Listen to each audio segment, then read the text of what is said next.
বাংলার ভোর মানেই কুয়াশা ভেজা সবুজ মাঠ, দূরে ভেসে আসা পাখির ডাক আর নতুন দিনের স্বপ্ন নিয়ে মাঠে নামা এক কৃষকের গল্প। পশ্চিমবঙ্গ নদীমাতৃক এক কৃষির রাজ্য, যেখানে ধানের সুবাসে বেঁচে থাকে গ্রাম, সবজির রঙে সাজে বাজার, আর কৃষকের ঘামে গড়ে ওঠে দেশের ভবিষ্যৎ। এই মাটির প্রতিটি দানায় লুকিয়ে আছে পরিশ্রম, সংগ্রাম আর জীবনের স্পন্দন। সময়ের সাথে বদলাচ্ছে বাংলার কৃষি। এখন মাঠে নামছে আধুনিক প্রযুক্তি, organic farming, drip irrigation, vermicompost, agri export আর নতুন প্রজন্মের কৃষি উদ্যোক্তা। প্রকৃতির সাথে সহাবস্থান, এটাই আমাদের ভবিষ্যৎ কৃষির মূল মন্ত্র। পশ্চিমবঙ্গের উর্বর মাটির জেলা বর্ধমানে আপনাদের স্বাগত, যেখানে গড়ে উঠেছে এক আধুনিক ভার্মি কম্পোস্ট উৎপাদন কেন্দ্র। শুধু ভার্মি কম্পোস্টই নয়, এখানে রাসায়নিক সার ও বিষাক্ত কীটনাশকের পরিবর্তে তৈরি হচ্ছে সম্পূর্ণ প্রাকৃতিক ও পরিবেশ বান্ধব ফসলের ওষুধ, যা মাটির উর্বরতা বৃদ্ধি করে, ফসলের গুণগত মান উন্নত করে এবং উৎপাদন খরচ কমাতে সাহায্য করে। এই উদ্যোগ শুধু একটা চাষাবাদ পদ্ধতি নয়, এটি একটি আন্দোলন, প্রকৃতিকে ভালোবাসার, মাটিকে বাঁচানোর এবং সুস্থ জীবনের পথে এগিয়ে নিয়ে যাওয়ার। আজ আমরা এসেছি জৈব চাষ, সারের ব্যবস্থাপনা এবং ফসলের সঠিক পরিচর্যার বিষয় নিয়ে কথা বলবো বলে। আমাদের সঙ্গে আছেন উৎপল মণ্ডল বাবু, যিনি আমাদের গাইড করবেন, যিনি আমাদের দিশা দেখাবেন। সর্বপ্রথমে আমি আপনারা যে আমার কাছে এসেছেন এবং আমার এই জৈব প্রযুক্তি জানতে চাইছেন, তার জন্য আপনাদের অশেষ ধন্যবাদ। তো আমার নাম হচ্ছে উৎপল মণ্ডল। আমার ঠিকানা হচ্ছে নতুনপল্লী, পোস্ট ভুইটা, আর ডিস্ট্রিক্ট হচ্ছে পূর্ব বর্ধমান। আমার জীবনের দীর্ঘ সময় 35 থেকে 40 বছর অতিক্রান্ত হতে চলল। বর্তমান পরিবেশ পরিকাঠামোতে আমাদের যে চাষিরা, যারা সমস্ত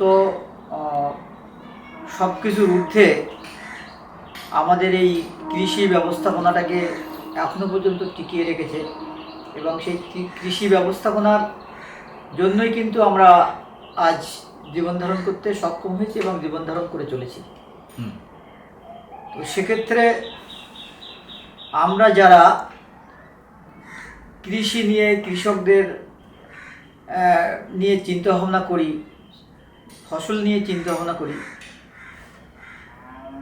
তাদের মতনই আমি একজন ক্ষুদ্রতম অংশ আপনারা মনে করতে পারেন। চাষিরা যে চাষ করছে বর্তমান পরিবেশ পরিকাঠামোতে, তাতে করে টোটালটাই কেমিক্যালি ফার্টিলাইজার ইউজ করা হচ্ছে, এবং এই কেমিক্যালি ফার্টিলাইজার ইউজ করার জন্য আমাদের কৃষিবিদরা, যারা মৃত্তিকাবিদ, তারা দেখেছেন যে আস্তে আস্তে দিন দিন উর্বর জমিটা, উর্বর চাষযোগ্য জমি বন্ধায় পরিণত হয়ে যাচ্ছে, মাটি নষ্ট হচ্ছে।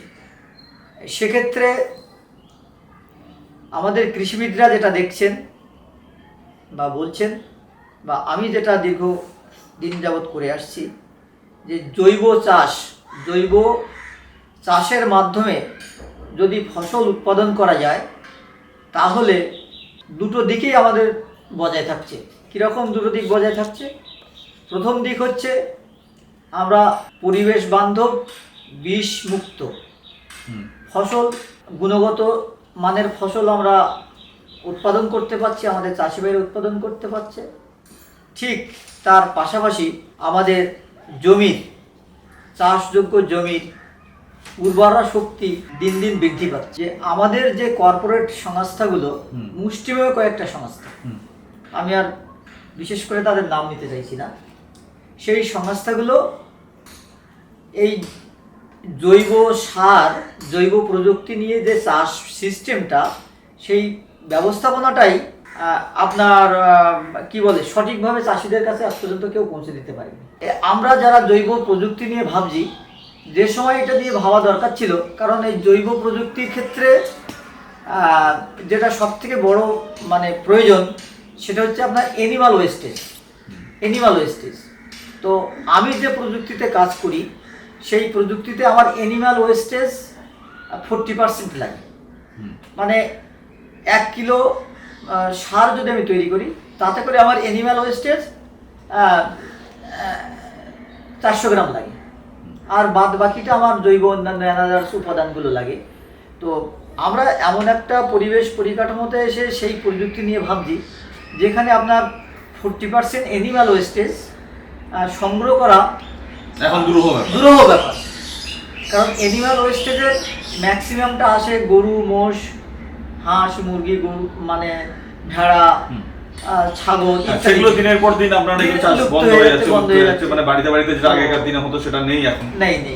তো সেক্ষেত্রে আমি বলবো যে জৈব চাষ যদি টিকিয়ে রাখতে হয় এবং মৃত্তিকাকে যদি উর্বর করতে হয়, তাহলে আমরা যারা চাষি সম্প্রদায়ের মানুষ আছি, তা যেহেতু আমাদের এখন বসবাসের জায়গা বা এই প্রাণী পালনের জায়গা সংকীর্ণতায় পরিণত হয়েছে, তাও আমি বলবো তারা যেন বাড়িতে অন্তত কিছু ওই মানে প্রাণী পালন করে, তাতে করে উভয় দিকেই উপকার আছে। সেই প্রাণীর মাংস, দুধ ইত্যাদি, সেগুলো ডিম, এগুলো আমরা খাদ্য হিসেবে গ্রহণ করতে পারবো এবং তার যে ওয়েস্টেজটা সেটা আমরা আমাদের চাষযোগ্য জমি রিসাইকেলিং হিসেবে যদি ব্যবহার করি, সেটা আমাদের অনেকটা কাজে আসবে। যে এখন ধরুন আমাদের কৃষিবিদরা বলছে যে একর প্রতি প্রায় ধরুন 5-7 টন করে আপনার ওই অ্যানিমাল ওয়েস্টেজ জমিতে দিতে। তো এবার 5-7 টন অ্যানিমাল ওয়েস্ট সংগ্রহ করা খুব টাফ। তো আমি সেখানে যে প্রযুক্তিটা কাজে লাগিয়েছি সেটা হচ্ছে যে আমাদের রাসায়নিকের সমতুল্য মেটেরিয়ালস দিয়ে, অর্গানিক মেটেরিয়ালস দিয়ে, সার ওষুধ দিয়ে, জৈব সার ওষুধ দিয়ে জমিটাকে চাষ করতে হবে। ধরুন আপনি একটা চাষযোগ্য জমিতে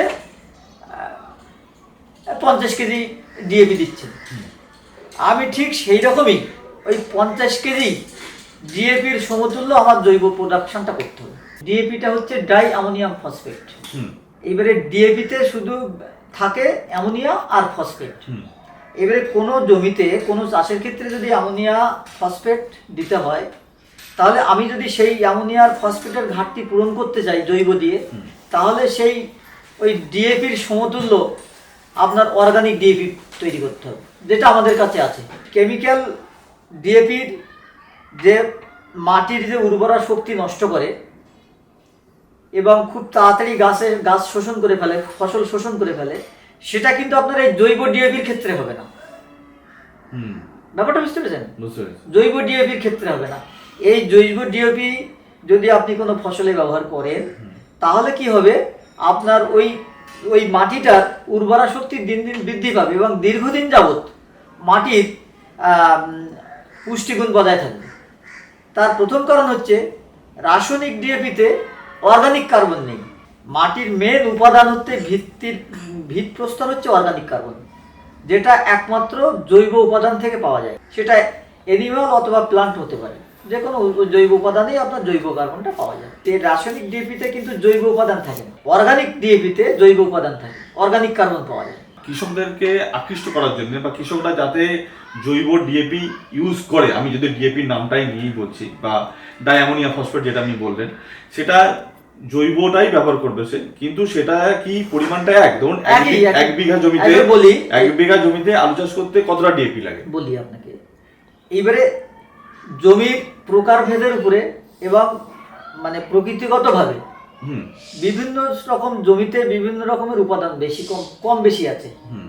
ব্যাপারটা বুঝতে পেরেছেন? আমি একটা আইডিয়াল সিচুয়েশন বলি।